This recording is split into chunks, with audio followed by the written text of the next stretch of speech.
All right, today I want to show you guys how to block and some of the stances that we use when we're doing self-defense or when we're doing karate or whatever. Now, there is a myth that when you stand, when you do your stance, when you're getting, like, let's say you're getting prepared for a fight. The myth is that you always stand sideways with your hands up like this. But if you stand sideways to your opponent, you're subject to be easily swept in and for a sweep, or to be knocked off balance, or to be kicked, and it throws your balance off. It throws your balance off. So, in my opinion, the best stance is standing like this with your legs almost shoulder width apart. With your leg not too far out, that way you can move forward easy and you can move backwards easy. It's very simple, and you keep your hands up. My comfort zone is with my my knuckles up towards my cheeks and my jaw. That way I bring my arms up like this. Then I can also go for all three different types of strikes. I can do the cutting strike, in which I'm twisting the knuckle, going straight forward. I can also do the regular snap jab, where I'm just jabbing like this. And I can do the push jab. And again, my feet are shoulder width apart. That way I can bounce back and I can bounce up. Then I can step to the side, bam. Do the cross, the hook or the uppercut. Now, when you do uppercut, you want to lower yourself a level and then come up no higher than nose level. How you doing, guys? Hey, Courtney. And the thing is, when you're in this stance, you always want to keep your hands up. I see a lot of people thinking that fighting like this is cool and just using the shoulder to block with. If somebody's a good striker or a good kicker, they can easily get past that shoulder. So what you want to do is you always want to have your hands up and use your forearm to block, your elbow, and your shoulder, and you can use your other hand as a secondary or maybe even a third blocking technique. And that way, even if the guy's a powerful kicker or puncher, striker, it's not going to have that much effect. And when he's coming in with the haymaker or the hook shot, you can easily pass his guard, go in for a grab, and go for the slam or the takedown. Now, you want to practice doing this with both legs. Strike, and then right back. Strike, cross, hook. Strike, cross, hook. Strike, cross, hook. Strike, cross, hook. Strike, cross, hook. Strike, cross, hook. Strike, cross, hook. Bring the arms back. I like for my elbows to be in. That way nobody gets to my rib cage. Then if they're throwing low kicks, you don't want to have your legs this way from the buckle. You want to have your leg out that way. So if somebody throws a kick, you just turn your leg out and you're more stable. You're a lot more stable for the block. And then, as I said, you can just easily step in just like that. Pass the guard, grab, never go in with your head down. You're subject for a guillotine or for a headlock or chokeout. So you want to go in with your head up. Wrap. I like this lock here. Then you go in. You can also use that front leg as kind of like you know, a lot of kickboxers use their feet, you know, like boxers. But bam, just keep them back, bam, or push kick. Keep your hands up. I like to keep my hands cuffed.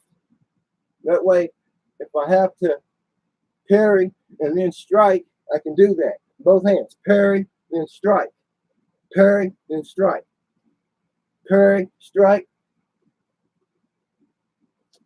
And then I want to keep my legs moving, going back and forth. You don't want your opponent to telegraph where you're going to be at. If you're in a side stance like this, guys, your balance is not stable. So I like to be like this. That way, if you're a good blocker or you have good defense, you can block most strikes very easily. And you're not really that much exposed, because only this is your line right here. So you want to, the object is to get your opponent off line, not yourself. So if you get off his line and you go to the side, get off his line, go to the side, bam. Either way, bam. And you want that jab to come up, not out. That's almost like a reverse jab. When you throw your jab like this, that's not a jab. That's a jab. I mean, that's a uppercut. This is an uppercut.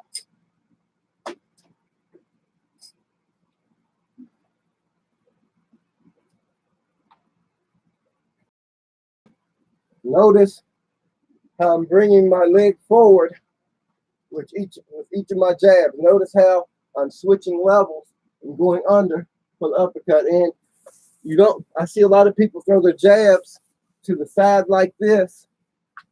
That's not correct. You can, but the jab is meant to pass through somebody's guard when you're in close. So you want to go through here. You want to go through here with the jab, cutting upward, slicing upward. That's where you go with the jab, guys. And you know what? These knuckles right here, good for solid punches. Yeah. Yeah. Yeah. Yeah.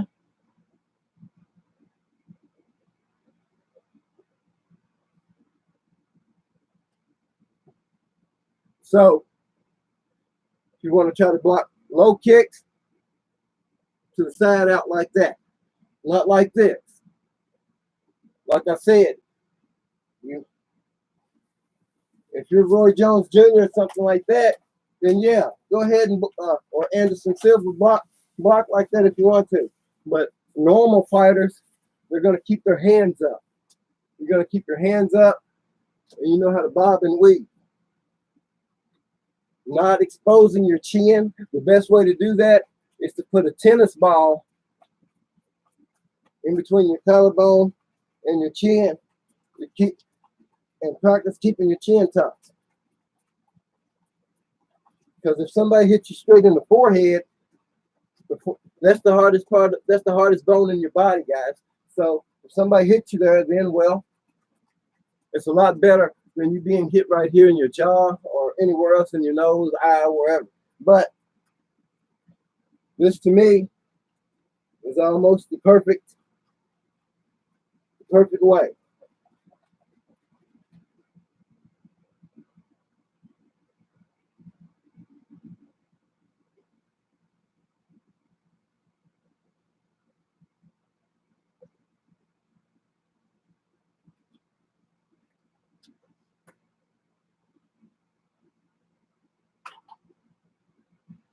Remember, blocking with both legs, guys. You're kicking. You got to learn how to kick with both legs. You got to learn how to do all your strikes with both sides of the body. That way, if one of them's injured or hurt, you can always use the other.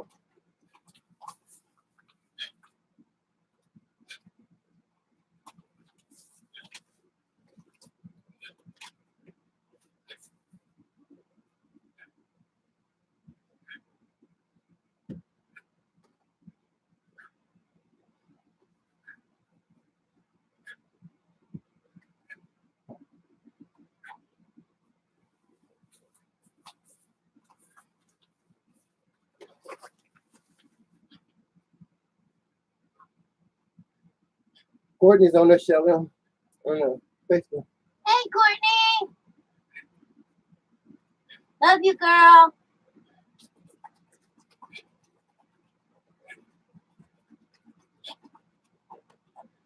So I want you guys to practice, and I want you to practice following through with the punch instead of in shadow boxing, bringing it back.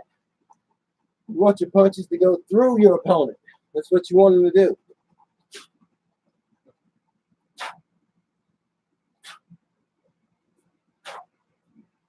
And when you're doing the hook, you want your leg and your hip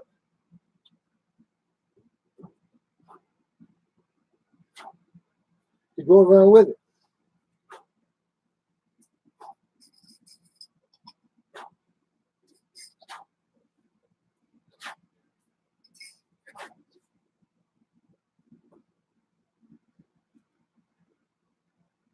Blocking. I like to keep my hands in like this. Once I know an opponent is not really a striker, he just likes to jab a lot, I keep my hands in my center line because I know that 9 times out of 10 he's going to throw a jab, and then I can counter the jab. I can counter his jabs, guys. Body punches, sternum punches, my own jab, my push jab, my cutting jab.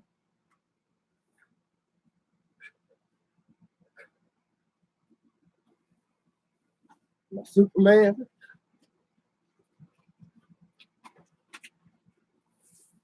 Don't forget your groin kicks. Now, one groin kick may not take your opponent down, guys. I see a lot of people that get groin striked every day. Well, not lately, but they get groin striked, and they keep on coming. You got to remember, when someone's testosterone or adrenaline is pumping, you don't feel nearly as much pain, guys.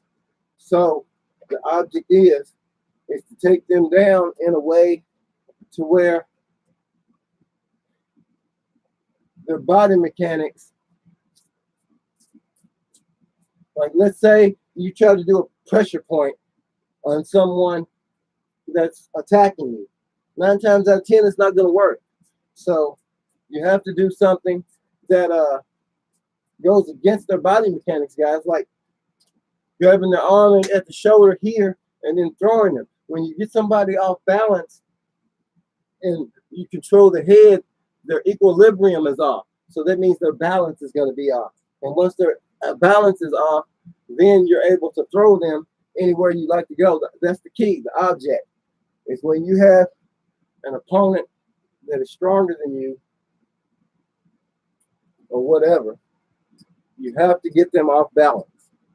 You have to control them in a way that you can get them off balance and unfocused. So you don't want to go heads up with somebody that's stronger than you and keep boxing and punching and wrestling with them. No. Use something. And remember, anything that may hurt you can possibly hurt them. So if there's something that hurts you, use it against them. If there's something that you might feel pain from while you're fighting, use that technique on them. And if it doesn't work, try a different one. That's what martial arts is about. Trying different techniques and different strategies until you find one that works in that particular situation. You don't want to be playing somebody else's chess match. You don't want to play somebody else's chess match, guys. If somebody's good at striking or better than me at striking, then I damn sure don't want to go heads up striking with them in that same technique. If somebody's a better wrestler than me, then I damn sure don't want to go heads up with them if I'm a better wrestler. If somebody's a better kicker than me, I want to stay either really in close to them or far enough back out of the way of the strike or the kick to where it doesn't touch me. So if somebody's a really good kicker, guys, I want to be in as close as possible. The because the kick is not going to have that much velocity and that much power if you're really in close. So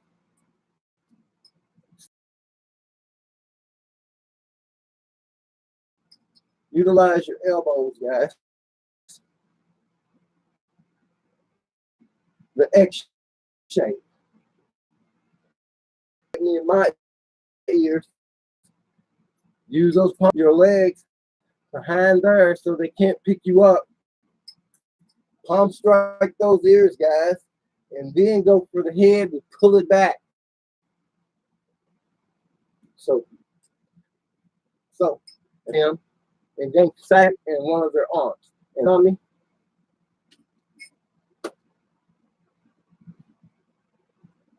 If I'm coming in, guys,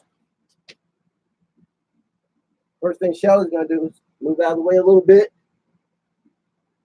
She's got my head and the hook under my arm. Now, what Shelly's gonna do is she's gonna twist and then have me like this. And she's using her body weight to keep me from coming up. Okay. She's using her body weight to keep me from coming up. So that's the whole point. It's not all about strength, guys. It's about the strategies and the technique that you use in order to defeat someone. Hey, Katie Cat, how you doing? Hey, Katie. So again, this uppercut, guys, it goes straight up in between the person's center line. This right here, to me, that's not an uppercut. That's a reverse. That's a reverse jab, in my opinion. This is an uppercut.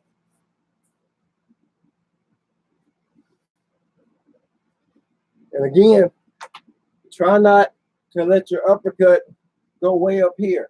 You want your uppercut, in my opinion, to be eye level. A lot of people say not above the nose, but I like my eye level. And I like my elbows tucked in. And remember, you want to use your arms for balance and good movement, guys. Your arms, that's the whole point of you moving around. If your arms aren't in the same rhythm as your body, then you're going to be off balance. You're going to be off key, guys. The arms have to, so everything has.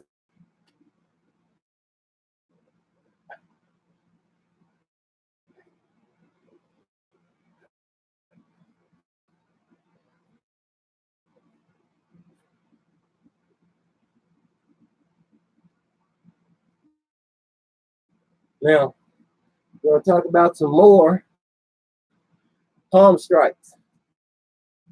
You can do the same thing almost with palm strikes. Now, I feel a little bit awkward doing haymaker or hook palm strikes, but you can't, it is possible. Now, if you'd rather do that, you can do the palm strike like that. You can go to the side of the jaw. Yeah, same concept as the regular hook with the fist. This, it can be, but I'd rather have mine. I gain more power like that. Learn which way or with your movements, guys. I'm not going to have as much power as me. Can you guys tell the difference? Oh, a haymaker, me being stable and using and twisting my hips and coming around with the punch.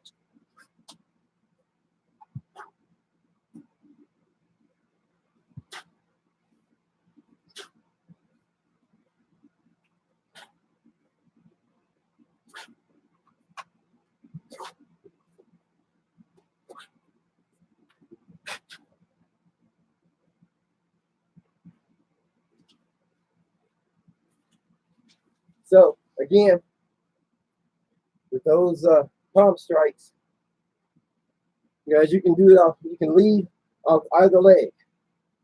You can do the palm strike, focusing off the back leg, or you can do it off the front leg. Whichever one makes you feel more comfortable, whichever situation that you're in, I would use it.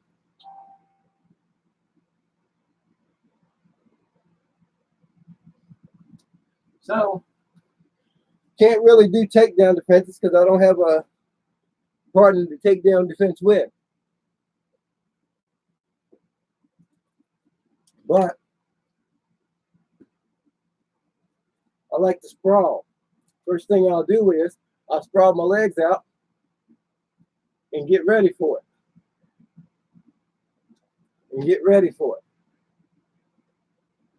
Again, not leaning too much in front, but if I know the person's coming, first thing I'm going to do is be prepared. That means one leg like this, and then if I see him coming, I've got all my power. And back leg right there is the key, guys, for the takedown. I've got all the butt muscle working. I've got the quad muscle. I've got the hamstrings working. I'm on the ball in the heel of my feet, and I'm getting ready for him. I've got the stomach flexed. I've got him. I'm either gonna depending on how he comes in. If it's a street dude and he don't know about takedowns, keeping his head up, then if he's coming in like this, first thing I'm gonna do is I'm gonna set, grab the head, and then I'm gonna work it. And then depending, I'm either gonna choke the bones. Type 1. You want to have that back foot planted. Remember. Factor, and it just depends on that around his body, guys. But down on it, most of it. I hope he does take me down. I like to grapple because reality is I'm incredibly slippery and I'm incredibly strong and I'm incredibly smart. I'm not saying that I know everything in the world, not even about fighting, even though I've done it all my life. But there's always something out there that you're not thinking about that you can get on someone to take them down. There's always a way out of every move or technique that is out there. There's always a way. You just have to focus, don't panic, and utilize. Focus, calm down, and utilize the situation. Analyze and utilize. Now, the knee strikes. A lot of people like to come straight up with the knee, which is really an incorrect knee. The correct knee is when you're in the clinch, is you want to go through the person. You want to go through it.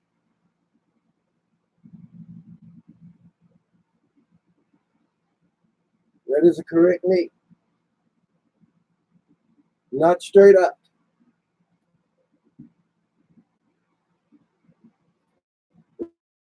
And then another common mistake with the knees and pulling him now.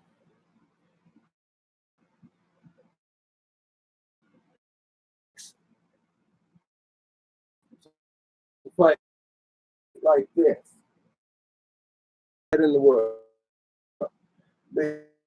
Because even though he's thinking that he's leaving nothing open, because he's got the shoulder right here.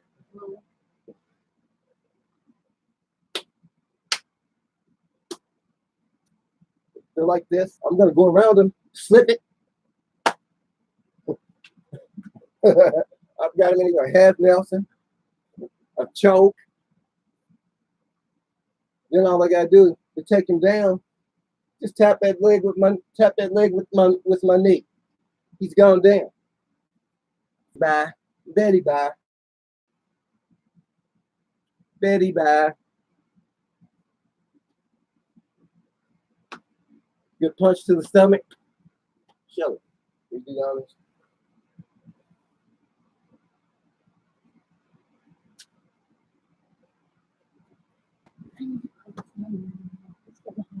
Yes.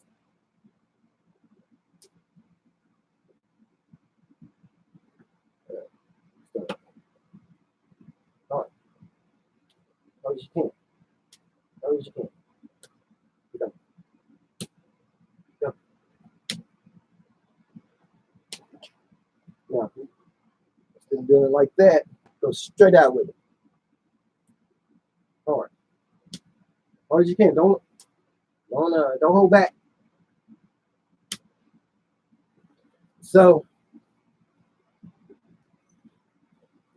sometimes when people hit you in the stomach, they think that it's over, and that's not necessarily true. The gut, unless you hit, you might hurt them. But remember, guys, the adrenaline is going to be up. So all these muscles are, and you're sitting there punching them, while punching muscles that's already tense. That's when your grappling comes into play, or that's when their head comes. She just did a demonstration. What? Nothing. What did they do? I grew people that went, which were a lot older than me and stronger. They used to hold me down, punch my legs and my arms and things like that. They said, "Oh, it'll make you tough when you get older." And you know what? It did, because now I have a high tolerance for pain, guys. I know how to take a punch.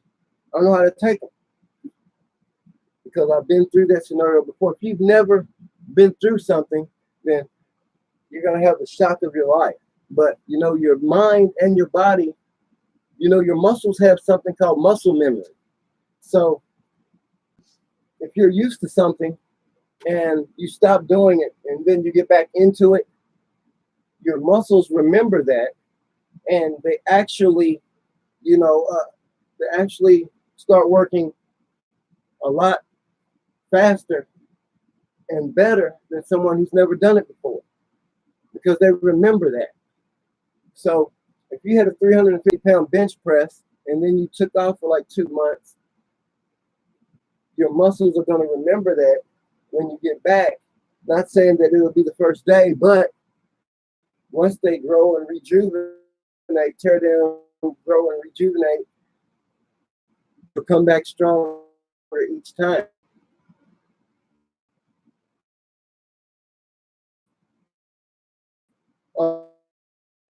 On the one kick,